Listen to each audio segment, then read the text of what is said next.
பேரவைத் தலைவர் சண்முகவேல் உள்ளிட்ட அனைவருக்கும் வணக்கம். இந்த நிகழ்ச்சியில் முன்னாடி ஒரு 60-70 பேர் உட்காந்துருக்கீங்க, மேடையில் ஒரு 4-5 பேர் உட்காந்துருக்குறோம். இதுக்கு அத்தனைக்கு காரணம் இனிய நண்பர் வரதராஜ் அவர்கள் தான். ஒரு வாரமாக இதுக்கு கடுமையாக உழைச்சி இந்த நல்ல சிறப்பான ஏற்பாடு பண்ணியிருக்காரு. அவரை பாராட்டவன அந்த வகையில் வரதராஜ் அவர்களுக்கு நன்றி கலந்த பாராட்டுக்கள். நான் ஒரு 5 நிமிஷம் தான் பேசுவேன், அதுக்கு மேலே பேச மாட்டேன். நான் சவுத் கரோலியில் தான் எங்கள் பொண்ணு இருக்காங்க. 2017 நாங்கள் போனோம். அப்புறம் எங்கள் பொண்ணு பேசும்போது தொலைபேசியில் பேசும்போது அப்போ அவங்க முடிஞ்ச மாதிரி பொட்டர் இங்கிலீஷில் பேசி இதெல்லாம் பண்ணுங்க அப்படின்னாப்புல. நமக்கு அதெல்லாம் வரல. 16 விசா வாங்க சென்னை போனேன். அப்புறம் சரி, அங்கே 3 கவுண்டர் இருக்குது, கர்நாடகா, ஆந்திரா, தமிழ்நாடுன்னு வச்சுருக்கு. அப்புறம் தமிழ்நாட்டு இதில் தான் கியூவில் நின்று போனேன்.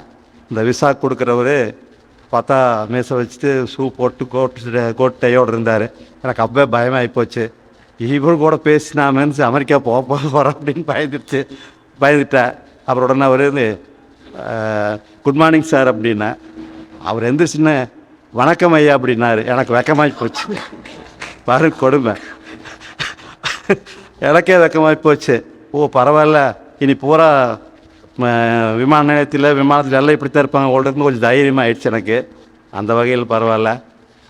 அதோட போனால் உள்ளே போனோன்னா அமெரிக்காவில் சவுத் கரோலினில் போய் இறங்கி நம்ம வீட்டுக்கு போகிறக்குள்ள எதுக்கால வராங்க எல்லாருமே good morning sir good morning சார்லாம். காரில் போகிறவங்க நிறுத்திட்டு குட் மார்னிங் சொல்கிறாங்க. அது ஒரு நல்ல பண்பாக தெரிஞ்சுது. நமக்கு அடையாளமே தெரியாதவங்க காருக்கு வராது, நடந்து போகிறவங்க வணக்கம் சொன்னால் பரவாயில்ல, காரில் நிறுத்திட்டு இறங்கி வணக்கம் சொல்கிற ஆளுகளும் அப்படியெல்லாம் ஒரு பண்பாடு அங்கே இருக்குது. அந்த பண்பாடை நினைக்கும் போது நம்ம தமிழ்நாட்டிலையுமே கொள்கைக்கால பண்பாடுகள் நிறையா இருக்குது. அது நமக்கு நிறைய பேர் தெரியறதில்ல. அங்கே மட்டும்தான் பண்பாடு இருக்குதுங்கிற மாதிரி நம்ம தப்பாக நினச்சிட்டு இருக்கிறோம். நம்ம அருகில் இருக்கிற தமிழ்நாட்டில் நிறைய பேர்த்துக்கு நிறைய பண்பாடு, கொள்கை சார்ந்த பண்பாடு இருக்குது. நான் 1995 மணத்துக்குள பெரியாரியல் பயிற்சி வகுப்பு போனேன். அப்போ அந்த பயிற்சி வகுப்பில் எல்லாம் உட்காந்துட்டு இடைவேளையில் வடை கொடுத்தாங்க. சாப்பிட்டு இந்த சின்ன இலை பேப்பர் இதில் எல்லாம் வடை கொடுத்தாங்க. அதை அப்படி அப்படியே வாங்கி கீழே போட்டு பயிற்சி கேட்குறது இடைவேளும் போது எல்லாம் பயிற்சி கேட்டுருந்தோம். மேடையில் இருக்கும்போது பெரியவர் வந்தார். வந்து நாங்கள் 100 பேர் இப்படி உட்காந்துருக்குறோம். அந்த 100 பேர்த்தில் ஒரு 10 பேர் தான் அந்த குப்பையை இலையும் அந்த பேப்பரையும் கொண்டு போய் போட்டிருப்பாங்க. கிட்டத்தட்ட 75-80 பேருக்கு மேலே அந்த இது அப்படியே போட்டாங்க. அந்த மேடையில் நமக்கு பயிற்சி எடுக்கிற பெரியார் தோழர் வயசானவர் அவர் இறங்கி வந்தார். யார்கிட்டும் எதை சொல்லலை. ஒவ்வொரு சேராக போய் ஒவ்வொரு இதில் குப்பை பொறிக்கொண்டு போய் கூடையில் போட்டு போய் மேடையில் உட்காந்துட்டார். ஏன் நீங்கள் குப்பை எடுக்கலை அப்படின்லாம் அவர் சொல்லலை. அவர் மேடையில் போய் உட்காந்து பயிற்சி எடுத்தார். அவர் தான் எழுத்தாளர் சி ராஜதுரை. மிகப்பெரிய பெரியாரிஸ்ட் எழுத்தாளர், மார்க்சியத்தை பற்றி தெரிஞ்சவர், பல புத்தகங்கள் எழுதியிருக்காரு. இப்போ எங்கள் வீட்லேயே சூழலுக்கு வந்தால் ஆணைமுத்தையா அதிகமாக எங்கள் வீட்டில் தான் தங்குவார்.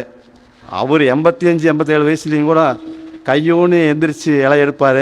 எங்கள் வீட்டில் நானும் அவங்களும் வேண்டாங்க இலையெல்லாம் நீங்கள் எடுக்கக்கூடாது அப்படின்னு சொன்னால், நான் சாப்பிட்டதை நான் தான் எடுக்கணும் அப்படிங்கிற ஒரு பண்பு சாகிற வரைக்கும் ஆணைமுத்தையா ஒருத்தர் தான் வச்சுருந்தார்.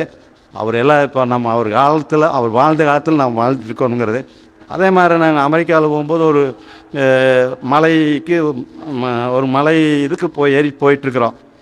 அப்போ நான் எங்கள் வீட்டில் பொண்ணு மாப்பிள்ளை குழந்தையெல்லாம் போயிட்டுருக்கும்போது முன்னாடி ஒரு பொண்ணு போகிறாங்க. ஒரு தோல் பை போட்டு கையில் ஆரஞ்சு பழம் சொல்லி சாப்பிட்டு போனாங்க.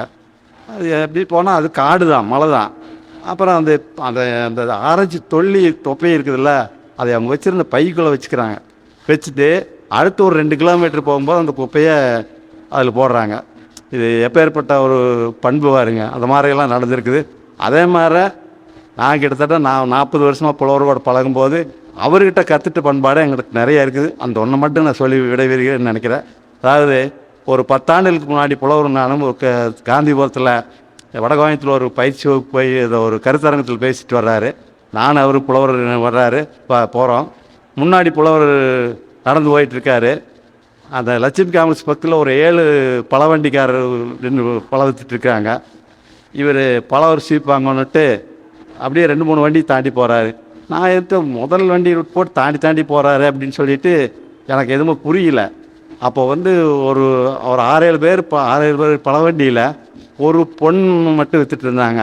அப்போ செவ்வாழைப்பழம் ஒரு சீப் வாங்கினார், வாங்கி இப்போ 100 நோட் கொடுத்தாரு. அப்போ செவ்வாழைப்பழம் வந்து ஒரு 40 ரூபா 50 ரூபாய்க்குள்ளே தான் இருக்குது, 30 ரூபாய்க்குள்ளே தான் இருக்குது. 10-12 வருஷத்துக்கு முன்னாடி வாங்கிட்டு பைக்கில் வயசுக்கு முன்னாடி போனார்.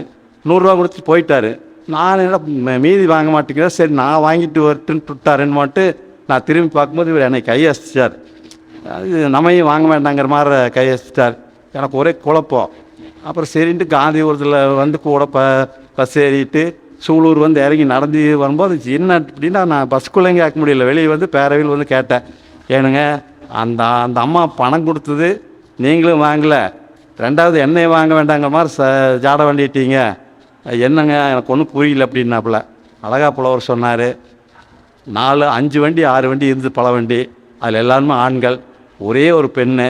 அது அந்த பொண்ணு ஜாக்கெட்லேயும் தையல் போட்டிருக்குது, அந்த சேலையிலையும் தையல் போட்டிருக்குது. அந்த பொண்ணுக்கிட்ட நாம் மீதி வாங்கக்கூடாது அப்படிங்கிற ஒரு பண்பை நான் அவர்கிட்ட கற்றுட்டேன். வாய்ப்புக்கு நன்றி, வணக்கம்.